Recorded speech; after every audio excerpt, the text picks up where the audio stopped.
Jimmy Butler is on his way to the Golden State Warriors. The deal includes sending Andrew Wiggins, Dennis Schroeder, Kyle Anderson, and a protected first-round pick, all to the Miami Heat. Udonis Haslem, you're a resident member of the Miami Heat. What do you think of this trade? I love it. I love it for both sides, but I love the fact that we get a backup point guard. We lost. The Golden State Warriors' acquisition of Jimmy Butler has transformed the team's outlook for the 2024 to 2025 NBA season. The impact of this trade has been immediate and substantial, with the Warriors achieving a 3-1 record since Butler joined the roster. This remarkable turnaround has caught the attention of players, coaches, and fans alike, with veteran forward Draymond Green's recent comments about Butler capturing the basketball world's attention.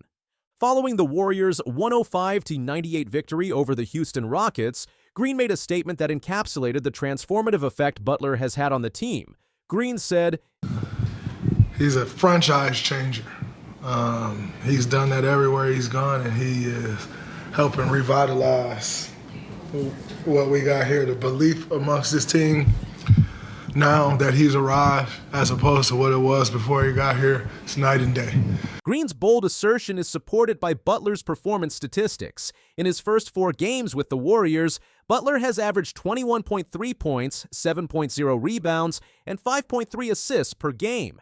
His shooting percentages have been impressive, with a 44.6% field goal percentage and an 85% free throw percentage on a substantial 10.0 attempts per game. The significance of Butler's arrival extends beyond mere statistics. Warriors head coach Steve Kerr has praised Butler's ability to close out games, a skill the team has desperately needed to complement Stephen Curry's offensive prowess. Kerr elaborated on Butler's impact, stating, "Jimmy, he's a real deal. I mean, just a complete basketball player, methodical, under control all the time, plays at his own pace, never turns it over, sees the game, and then can get to the line frequently." The Warriors' victory over the Rockets exemplified Butler's game-changing abilities. With the Warriors clinging to a 4-point lead late in the fourth quarter, Butler's return to the game at the 4 minutes 42 seconds mark sparked a crucial 9-2 run. This sequence, during which Butler contributed 4 points, effectively sealed the win for Golden State. Butler's final stat line for the game was impressive: 19 points, 8 rebounds, and 4 assists in 35 minutes of play. He shot 6 of 15 from the field and 1 of 4 from three-point range. His plus-minus of +10 was tied for the team lead with Moses Moody, highlighting his overall positive impact on the game. Green's praise for Butler extends beyond his on-court performance. The 4-time NBA champion has been particularly impressed with Butler's leadership and communication skills. It's great. Where's your chemistry level with him? Because it looks like you guys are developing that chemistry. It's getting there. It takes a while, but Jimmy over-communicates, which is great. He doesn't leave anything in the gray area. He come like, "Hey, so what was I supposed to do there? What did you want me to do there?" This emphasis on communication has been a hallmark of Butler's integration into the Warriors' system. Green recounted instances where Butler actively sought clarification on plays and responsibilities, demonstrating a commitment to seamless integration with his new teammates. Green explained, "He come like, 'Hey, so what was I supposed to do there? What did you want me to do there?' He over-communicates about every play, sign of a true leader." And so the impact of Butler's arrival has reverberated throughout the Warriors organization, sparking renewed belief in the team's championship aspirations. This sentiment was perhaps most poignantly expressed in a conversation between Green and Stephen Curry, which Green shared on his podcast. Green said, with what Steph is saying, like Steph just looked more free. But I'm gonna tell you, he looked like he got belief. That's all. Like that's all it is. Like he energized. Steph, he looked like he got belief.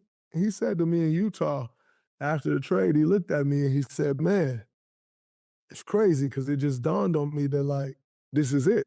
This is the last run. Last ride." Like, and I said, "Yeah, let's do it." Let's ride. Let's ride to the wheels fall off. Guns blazing. It was an emotional moment, but yeah, like Jimmy, man, it's crazy, brother. Wait, it's crazy because people draw, as you know, in this league. This exchange underscores the gravity of Butler's addition to the Warriors. For veterans like Curry and Green, who have experienced the highs of multiple championships, Butler's arrival represents a final opportunity to add to their legacy. The Warriors' front office has signaled their commitment to this goal, with the salaries of Curry, Butler, and Green accounting for 80% of the team's cap room for the 2025 to 2026 season. Butler's impact on the Warriors extends beyond his individual contributions. His presence has reinvigorated Stephen Curry, who has been on a remarkable scoring streak since Butler's arrival. Over the last 4 games, Curry has averaged an impressive 35.3 points, 5.3 assists, and 4.5 rebounds per game.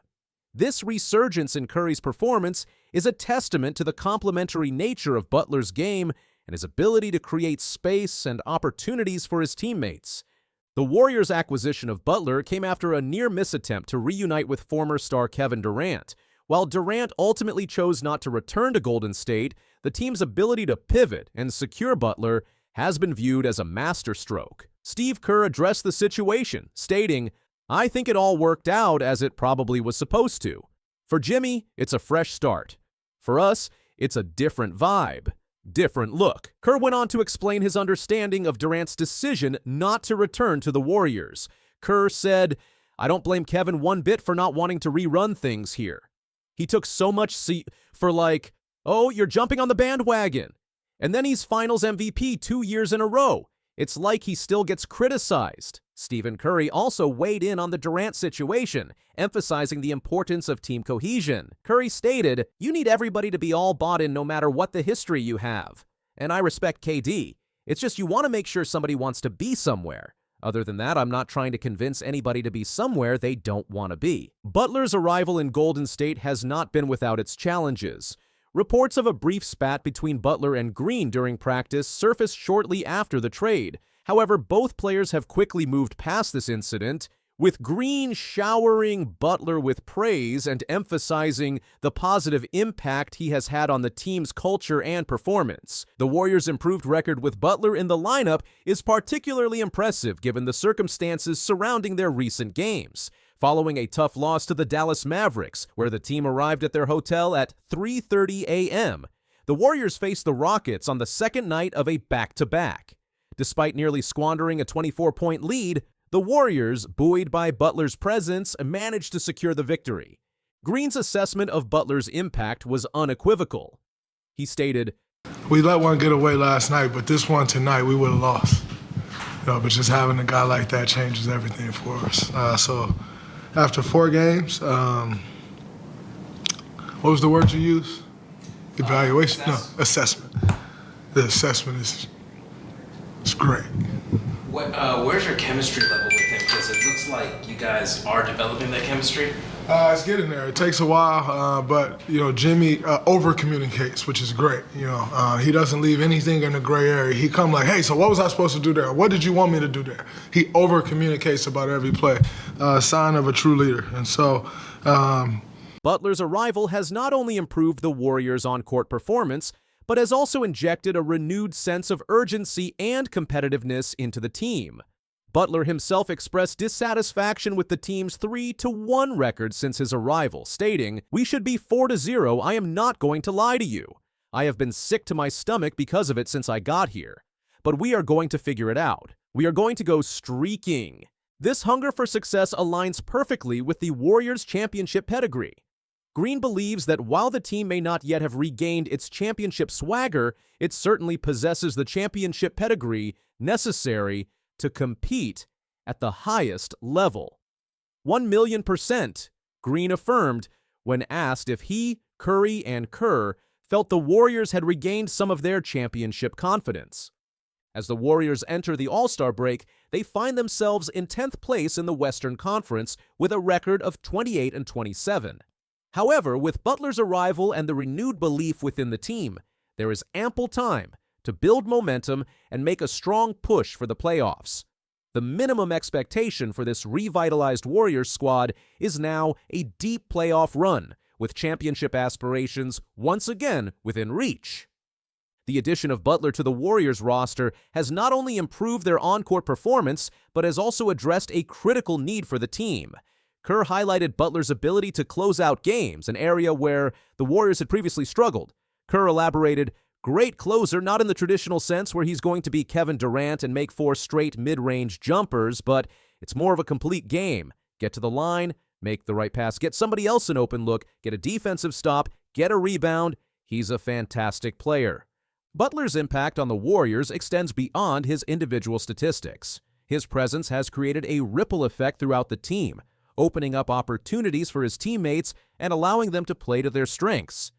This was evident in the Warriors' victory over the Rockets, where Butler's timely contributions in the fourth quarter helped secure the win. The chemistry between Butler and his new teammates is still developing, but early signs are promising.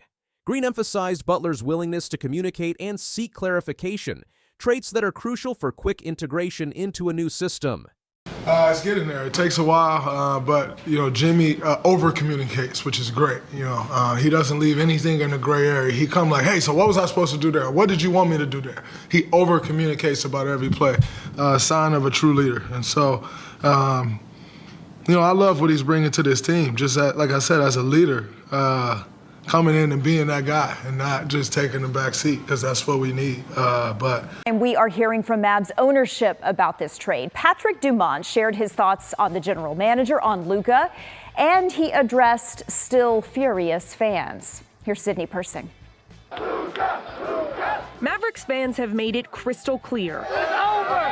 They are still frustrated. It's just so stupid. Furious. What about the fans? What about the fans? And also fearful for the future of their team. Sell the team!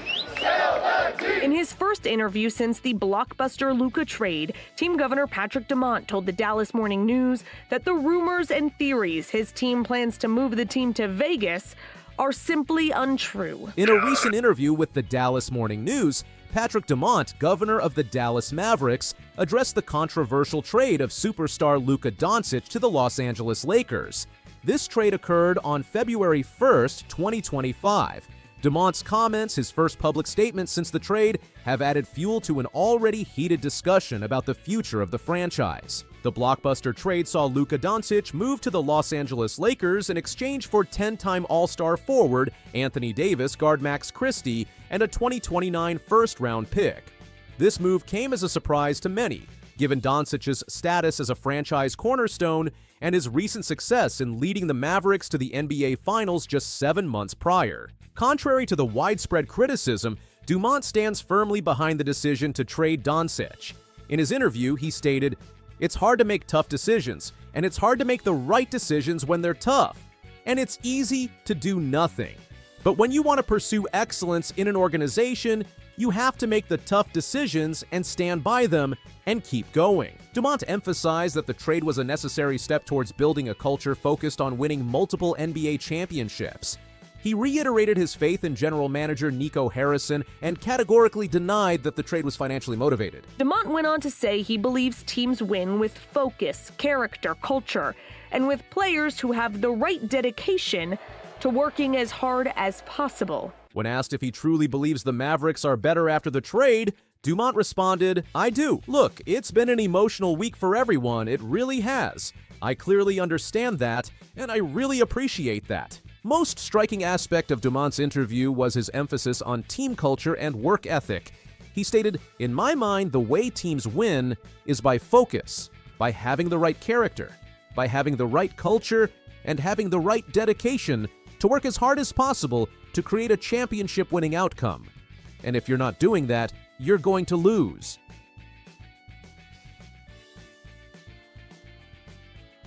If you look at the greats in the league, the people you and I grew up with, Jordan, Bird, Magic, Kobe, Shaq, they worked really hard every day with a singular focus to win. And if you don't have that, then it doesn't work. He called Luka out on the way out. Nick Angst. He added, "That's who we want. I'm unwavering on this. The entire organization knows this. This is how I operate outside of basketball. This is the only way to be competitive and win. If you want to take a vacation, don't do it with us. While Dumont did not explicitly mention Doncic in these comments, many have interpreted them as a critique of the former Mavericks' work ethic and commitment to winning. There had been speculation that the trade was motivated by financial considerations, particularly in light of Doncic's eligibility for a $345 million Supermax contract extension. Dumont firmly refuted these claims, stating, "The trades we made this past week were about improving our basketball team for the reasons we talked about. None of this was about finances." He further explained, "This is not a resource consideration. For people who understand the NBA, and I know you do, the salary cap is basically the cap. So this is just a risk allocation decision, right? No problem signing someone to the Supermax, it's just a portion of your cap. So it wasn't an issue. Happy to do it if it's there, no problem." The trade has sparked significant backlash from Mavericks fans. On the day of the team's first home game following the trade, a Rally for Luka fan throng massed outside the American Airlines Center. Frustrated and shocked fans stormed the arena and surrounding areas with "Fire Nico" and "Sell the Team" signs all around the Dallas-Fort Worth streets.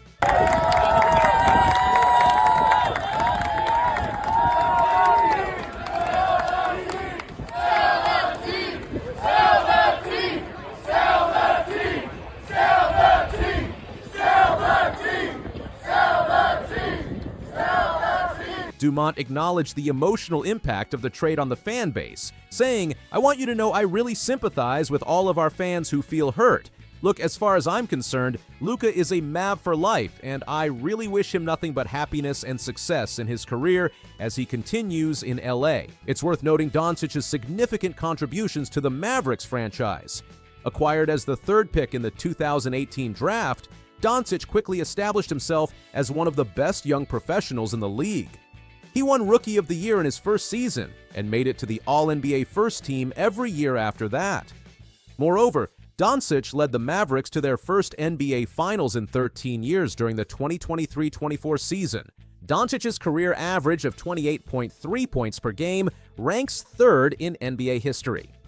In the current season, despite playing only 22 games due to injuries, he was averaging 28.1 points, 8.3 rebounds, and 7.8 assists per game. Dumont provided some insight into the decision-making process that led to the trade. He mentioned that he was more involved in roster improvement discussions with Harrison this year compared to the previous year. The trade discussions with the Lakers reportedly began on January 7th, when Harrison first met with Lakers GM Rob Pelinka about general trade parameters. Dumont said he doesn't recall specific timeframes of when Doncic trade discussions became serious, but his level of involvement appears to confirm what Doncic's agent, Bill Duffy, told the Dallas Morning News. "It was done at the ownership level. We understand it's business. Harrison told the News the trade was his doing, and he alone in the coming years should be judged by its on-court results." However, Dumont said he co-signed on the trade and emphasized his faith in Harrison was well-earned. Dumont said, "I've said it all along. In Nico, we trust. You have to respect the track record. You have to respect his intellect. You have to respect his relationships and his judgment and his point of view and the way he communicates. I respect that. Our whole family respects it." In response to rumors about potentially relocating the team, Dumont emphatically stated, "Are simply untrue. Dallas Mavericks are not moving to Las Vegas. There is no question in that. That is the answer unequivocally." Dumont went on to say he believes he further emphasized the Adelson-Dumont family's commitment to the Dallas community, saying, "We're going to invest in the future. We're going to invest in a new home for the Dallas Mavericks. We bought the Dallas Mavericks. We're keeping them in Dallas. We're committed to Dallas, and we're committed to our fans as the Dallas Mavericks. And that's where the team will stay." Dumont added, "We had options to buy other teams in the past, but Dallas was the city that we wanted to be in, and that's where it's going to be." While Dumont stands firmly behind the trade, former majority owner Mark Cuban, who still holds a minority stake in the team, seemed less enthusiastic. In a recent public appearance with Bill Gates, Cuban made a thinly veiled reference to the trade. Cuban asked Gates, "If after you left Microsoft, you found out that Steve Ballmer traded Windows 11, like the new hot operating system, for Windows 10, the Hall of Fame, but older operating system. What would you do? I might have to hide from the press. I know a couple other people that are in that situation.